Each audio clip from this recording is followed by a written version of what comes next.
All right, we're joined now on the phone by political analyst Brian Sobel. Brian, you there? Oh, absolutely. Hey, big news here. I'm curious. I just heard McCarthy there say he wanted to put the party before himself.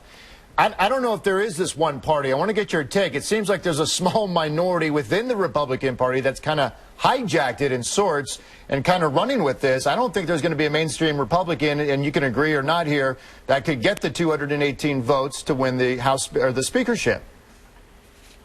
Well, it's going to be very difficult. The strength of the so-called Tea Party or very conservative wing of the Republican Party it has a lot of sway in Congress right now.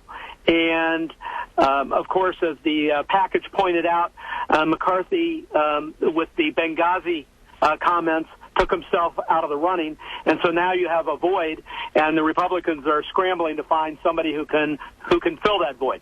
So is it the Benghazi comment, you think, or is it this minority within the Republican Party? Well, to be real honest, McCarthy has a reputation of speaking out and saying things that kind of come back to haunt him a little bit.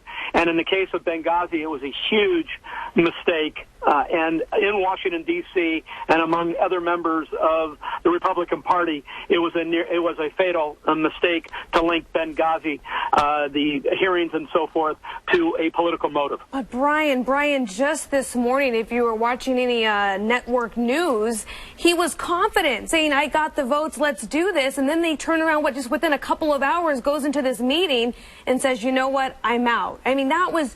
People, from what I saw this morning, were stunned, could not believe it. He was just talking a few hours prior about how confident he was.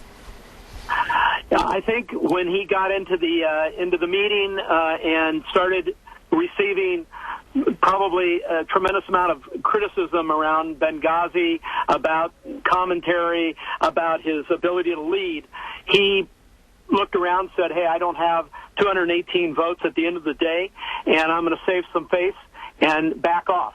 Yeah. And now you have this scramble to figure out, Kiba, where this is all going. So does this prolong Boehner's tenure? I mean, he said October 30th. Yeah. No. He will serve in the capacity of Speaker quite probably until another Speaker emerges, Speaker candidate, and so he'll be there. Brian, speaking of, okay, another candidate we keep hearing over and over all day today, Paul Ryan, but flat out, Paul Ryan's like, you know what, thanks but no thanks. Do you think Paul Ryan will change his mind? If not, who else do they have?